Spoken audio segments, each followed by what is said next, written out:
তোমাদের সকলকে স্বাগত জানাচ্ছি আমার ইউটিউব চ্যানেল ইংলিশ আড্ডাতে। আজকে আমরা নতুন একটা বিষয় নিয়ে আলোচনা করব, যার নাম হচ্ছে ইডিয়মস, যেটা সাধারণত ফ্রেজাল ভার্বের পাশাপাশি একটা পার্ট এবং যেটা জানা অবশ্যই দরকার। আমাদের যে রাইটিং স্কিল সেটা আরও বেশি পরিমাণে স্ট্রং করার জন্য এটার প্রয়োজনীয়তা খুব বেশি রয়েছে। ইডিয়ম মানে আমরা বাংলায় যা অর্থ করলে পাই সেটা হচ্ছে বাগধারা।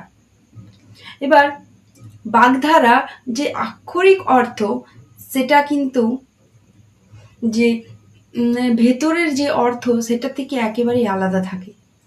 এই বাগধারা কি কি দিয়ে গঠিত হয় আমাদের ইংলিশ গ্রামারে? এটাই থাকে বেশিরভাগ পার্টস অফ স্পিচ, যেমন হচ্ছে নাউন, ভার্ব, অ্যাডজেক্টিভ, অ্যাডভার্ব, এই সমস্ত কিছু, এবং এর যে কম্বিনেশন সেটা তৈরি করে একটা আলাদা অর্থের একটা শব্দ, যে শব্দটা ব্যবহার করে আমরা বলতে পারি যে আমাদের ভোকাবুলারির যে বৃদ্ধিটা কত বেশি রয়েছে, বা কোন সেন্টেন্সের ক্ষেত্রে কোন ওয়ার্ডগুলো ব্যবহার করে বা কোন বাগধারাগুলো ব্যবহার করতে পারি, সেখানে আমাদের রাইটিং স্কিলের যে দক্ষতা সেটা প্রকাশ পাবে এই ইডিয়মিক ফ্রেজ ব্যবহার করার মাধ্যমে। তাহলে চলো শুরু করা যাক বিভিন্ন ধরনের যে ইডিয়মস আছে সেগুলোর আলোচনা। আমাদের এখানে যদি কোনো রাইটিং স্কিল লেখার থাকে তাহলে অবশ্যই তোমাদের ইডিয়ম অথবা ফ্রেজাল ভার্ব ইউজ করা অবশ্যই খুবই প্রয়োজনীয়।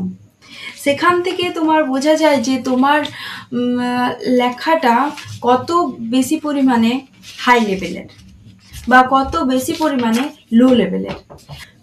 আমরা অবশ্যই জানি যে ইডিয়ম হচ্ছে কিছুগুলো পার্টস অফ স্পিচের সংমিশ্রণ, কিন্তু এটা কখনোই সেন্টেন্স নয়। এটার সঙ্গে গুলিয়ে ফেলো না। ক্লজ অথবা ফ্রেজ বা ইডিয়মিক ফ্রেজ এগুলো কখনোই সেন্টেন্স নয়। এর মধ্যে থাকে অবশ্যই ভার্ব, নাউন, অ্যাডজেক্টিভ, অ্যাডভার্ব, এবং এর যে মানেটা এটা সম্পূর্ণ আলাদা হয়, যেগুলো কম্বিনেশন হচ্ছে তার থেকে সম্পূর্ণ আলাদা হয়। এই জিনিসটা মাথায় রাখ। যেমন ফ্রেজাল ভার্বে আমরা দেখেছিলাম ভার্বের সঙ্গে বিভিন্ন ধরনের পার্টিকেলস ইউজ হয়ে আমরা একটা নতুন মিনিং পাচ্ছি, সেরকম আমরা এখানেও দেখতে পাবো বিভিন্ন ধরনের অ্যাডজেক্টিভ, অ্যাডভার্ব, নাউন এগুলো একসঙ্গে যুক্ত হয়ে একটা নতুন ধরনের অর্থের শব্দ আমাদের কাছে তুলে ধরে। যেমন আমরা বলতে পারি ক্রোকোডাইলস টিয়ার্স। এখানে কি কুমিরটা কাঁদছে? অবশ্যই নয়। কুমিরের কান্না মানে মায়া কান্না, নকলভাবে সে কাঁদছে, সেই জিনিসটাকে বোঝানো হচ্ছে। আবার আমরা বলতে পারি he is all in our family. সে হচ্ছে আমাদের ফ্যামিলির সর্বে সর্বা। মানে কি? অল ইন অল মানে হচ্ছে মোস্ট ইম্পর্ট্যান্ট, সব থেকে গুরুত্বপূর্ণ পার্সন, অথবা সে হয়তো আমাদের ফ্যামিলিকে গাইড করে, কন্ট্রোল করে, লিড করে। তাই জন্য আমরা বললাম যে সে হচ্ছে আমাদের ফ্যামিলির সর্বে সর্বা, মোস্ট ইম্পর্ট্যান্ট পার্সন। তাহলে এক এক করে শুরু করছি। 1 নাম্বার আমরা বললাম অল ইন অল। এই সমস্ত কিছুগুলো খাতায় নোট করবে, পাশে ইংলিশ মিনিংটা লিখবে এবং একটা করে সেন্টেন্স নিজে বানিয়ে লিখবে, ঠিক আছে? অথবা শুনে শুনে লিখতে পারো, তারপর একটা সেন্টেন্সের জায়গা ফাঁকা রাখলে পরে তোমরা নিজে বানিয়ে একটা সেন্টেন্স লিখলে। যেমন আমি বললাম হি is all in our family. আবার আমরা বলতে পারি অ্যাবাভ অল। এবার অ্যাবাভ অল মানে কি? অ্যাবাভ অল মানে হচ্ছে বিফোর এভরিথিং এলস, সব কিছুর আগে তোমাকে এই কাজটা করতে হবে। এখন পুজো চলছে, তাহলে আমাদের সব কিছুর আগে বিভিন্ন ধরনের রিলিজিয়াস যে প্রথাগুলো রয়েছে তার জন্য আমাদেরকে এই জিনিসপত্রগুলো আনতে হবে, ফুল আনতে হবে, অ্যাটসেট্রা। মানে মোস্ট ইম্পর্ট্যান্ট থিংস হচ্ছে রিলিজিয়াস সেন্ট্রাল কাজ আমাদেরকে করতে হবে। এটাই অ্যাবাভ অল, সব কিছুর আগে। বিফোর এভরিথিং এলস, এটা ইংলিশ মিনিং হয়ে গেল before everything else. 2nd number আমরা ইডিয়ম, আমরা আজকে টোটাল 10টা ইডিয়ম আলোচনা করব। বেশি চাপ নেওয়ার কোনো দরকার নেই, একটু একটু করে পড়ো, কিন্তু কন্টিনিউটি রাখো, কন্টিনিউ পড়ো। তাহলে তোমাদের যে কোনো ফ্রেজাল ভার্ব হোক, যে কোনো ইডিয়ম হোক, অবশ্যই তোমরা এলিমিনেটেড মেথডের মাধ্যমে হয়তো সেটা অ্যান্সার করে আসতে পারবে, অথবা হয়তো তোমাদের পড়াও থাকবে। যদি পড়া না থাকে, তোমরা এলিমিনেশন মাধ্যমেও তোমরা ওই এলিমিনেশন মেথডের মাধ্যমেও তোমরা অ্যান্সার করে আসতে পারবে এবং সঠিক অ্যান্সার করে আসতে পারবে। তাহলে 3rd নাম্বার ইয়েতে যাচ্ছি ইডিয়মে, এটা হচ্ছে অ্যাট র্যান্ডম।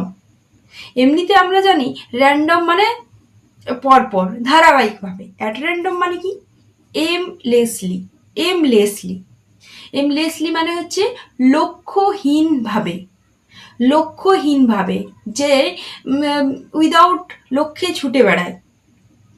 কেউ হয়তো পড়াশোনা করছে কোনো লক্ষ্য না নিয়ে, হয়তো সে এমনি গ্র্যাজুয়েশন করে নিল, তারপর সবাই করছে বিএড, সেও বিএড ট্রেনিং করে নিল, সবাই ওই জিনিসটার স্কিল শিখছে, সেও করে নিল।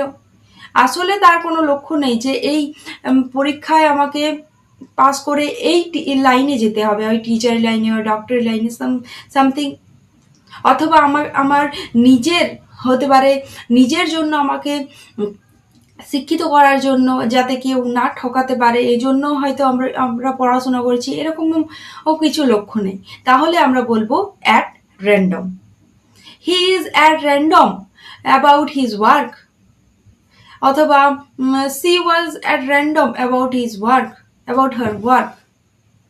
ঠিক আছে, তাহলে অ্যাট র্যান্ডম মানে হয়ে গেল এমলেসলি, লক্ষ্যহীনভাবে। 4th নাম্বার আমরা আলোচনা করব আর্গিউজ আইজ। কি আর্গিউজ আইজ, ARGUS, আর্গিউজ আইজ, EYES। আর্গিউজ আইজ মানে হচ্ছে কেয়ারফুল, খুব যত্ন নেওয়া, যত্ন সহকারে কোনো কিছু কাজ করা, careful, argues eyes. You must argues eyes with your passion and with your profession, মানে তোমাকে অবশ্যই তোমার প্যাশন অথবা প্রফেশন নিয়ে কেয়ারফুল থাকা দরকার, যত্ন নেওয়া দরকার। তোমার প্রফেশন অথবা তোমার প্যাশন যেটাই থাক না কেন, সেটা নিয়ে অবশ্যই যত্ন নেওয়া দরকার। তাহলে আমরা কি বলবো, আর্গিউজ আইজ, যত্ন সহকারে সেই কাজগুলো করো, মন দিয়ে করো যে কোনো জিনিস। তারপর হচ্ছে ব্রেক দ্য নিউজ। এখানে কি আমি নিউজটা ভেঙে দিচ্ছি? অবশ্যই নয়, break the news. 5th number idiom হচ্ছে break, BREAK, break the news, THE, the news, NEWS, break the news. Break the news মানে কি? ব্রেক দ্য নিউজ মানে হচ্ছে টু গিভ ব্যাড নিউজ। কোনো কিছু খারাপ খবর দেওয়াকে বলা হয় ব্রেক দ্য নিউজ। হয়তো সে একটা খারাপ খবর নিয়ে এসছে, তাহলে আমরা বলবো he give me break the news, অর্থাৎ সে আমাকে একটা খারাপ খবর দিল। He gives me break the news. অথবা the accident, the accident is also a break the news, মানে কি এই অ্যাক্সিডেন্টটাও হচ্ছে একটা খারাপ খবর। ঠিক আছে, to give bad news. 6 number আমরা চলে যাচ্ছি, তার নাম হচ্ছে ব্যাড ব্লাড। কি ব্যাড ব্লাড 6 নাম্বারে, মানে হচ্ছে খারাপ সম্পর্ক, খারাপ রক্ত নয়, এখানে খারাপ রক্তের কথা বলা হয়নি, খারাপ সম্পর্কের কথা বলা হয়েছে। বিটার রিলেশন, তিক্ত, যাদের সম্পর্ক তিক্ত হয়ে পড়েছে, এটাকে আমরা বলতে পারি bad blood. The relation with two old friends is bad blood now. ওই দুটো বন্ধুর মধ্যে যে রিলেশনটা, এখন কিন্তু ব্যাড ব্লাড, এখন তিক্ত সম্পর্কে পৌঁছে গেছে। 7 নাম্বারে আমরা আলোচনা করব ব্ল্যাক অ্যান্ড ব্লু। এখানে কি কালো এবং নীল রঙগুলোর কথা বলা হচ্ছে? অবশ্যই নয়, black and blue. Black and blue বলতে বোঝানো হয়েছে টু বিট মার্সিলেসলি, ক্ষমাহীনভাবে কাউকে আঘাত করাকে বলা হয় ব্ল্যাক অ্যান্ড ব্লু। দ্য ডাঙ্কার্ড, ড্রাঙ্কার্ড, ড্রাঙ্কার্ড মানে হচ্ছে যারা মদ্যপ হয়, যারা মদ্যপান করে, তাদেরকে ড্রাঙ্কার বলা হয়। The drunker black and blue with, অথবা টু হিজ ফ্রেন্ড বলতে পারি, টু হিজ ফ্যামিলি মেম্বার্স বলতে পারি। ওই ড্রাঙ্কারটা কি করছে, খুব মার্সিলেসলি ক্ষমাহীনভাবে তাদেরকে আঘাত করে যাচ্ছে। অথবা আমরা বলতে পারি the police black and blue to the thief, or the police beat black and blue to the thief or the criminal। তাহলে আমরা ব্ল্যাক অ্যান্ড ব্লু মানে বুঝলাম কি, টু বিট মার্সিলেসলি, ক্ষমাহীনভাবে কাউকে আঘাত করাকে বলা হয় black and blue. Then 9th নাম্বারে চলে যাচ্ছি, এটার নাম হচ্ছে ব্রিং টু বুক। এখানে অবশ্যই বই আনা নয়, ব্রিং টু বুক মানে হচ্ছে টু পানিশ, শাস্তি দেওয়া। You must bring to book for your sin, তুমি তোমার পাপের শাস্তি অবশ্যই পাবে। ঠিক আছে, তাহলে ব্রিং টু বুক মানে কি, শাস্তি দেওয়া, টু পানিশ। 9th নাম্বারে আমরা চলে যাব বার্ডস আই। এই বার্ডস আইটার সঙ্গে আমাদের একটা কি বলবো, গল্প জুড়ে আছে, পৌরাণিক গল্প। বার্ডস আই ভিউ বলতে কি বোঝায়, বার্ডস আই বলতে আমাদের বোঝায় যে যে অর্জুনের যে ইয়ের মাছের চোখটা দেখতে পাচ্ছিল, অথবা তীর ছোড়ার সময় শুধুমাত্র পাখির চোখটা দেখতে পাচ্ছিল, সেই জিনিসটাকে। এখানে আমাদের মানেটা কিন্তু একটু আলাদা। কি বলা হচ্ছে, বার্ডস আই ভিউ মানে হচ্ছে কনসাইজ ভিউ, সংক্ষিপ্ত দৃষ্টিভঙ্গি। যে চারিদিকে যে গাছপালা, পশু পাখি বা পাখি, এইগুলো কিন্তু কিছু দেখতে পাচ্ছে না, সে শুধুমাত্র তার লক্ষ্যটাকে দেখতে পাচ্ছে, যে ওই লক্ষ্যে তাকে ওই তীর ছুটতে হবে। বার্ডস আই ভিউ, সংক্ষিপ্ত দৃষ্টিভঙ্গি। your aim must be bird's eye view, তোমারও কিন্তু লক্ষ্য হওয়া দরকার। ইউর স্টাডি, ইউর প্যাশন হতে পারে তোমার যে কিছু, যে ফ্যাশন ডিজাইনার হবে, ডক্টর হবে, যে কিছু হতে পারো, সেটা হবে একদম সংক্ষিপ্ত, যেমন ওর দিকেই তোমার ফোকাস থাকে। যে কখনো বললে না আমি ব্যাংকিংয়ের দিকে যাব জব করার জন্য, আবার কখনো বললে না আমি আর্ট অ্যান্ড কালচারের দিকে যাব, ছবি আঁকার দিকে, এরকম যেন না হয়। বাট আই ভিউ থাকা দরকার, যে আমি শুধুমাত্র এই কম্পিটিটিভ এক্সাম নিয়েই পড়ছি এবং এই কম্পিটিটিভ এক্সাম নিয়ে আমি লক্ষ্যে পৌঁছাবো অবশ্যই। 10th নাম্বার এবং লাস্ট ইডিয়ামস, এটার নাম হচ্ছে by the by. By the বাইয়ের সঙ্গে আমরা সাধারণত পরিচিত by the way, WAY, by the way, WAY।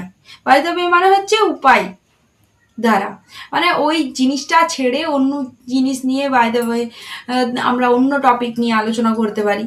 By the way, ওটা ছাড়া অন্য কিছু টপিক নিয়ে আলোচনা করা।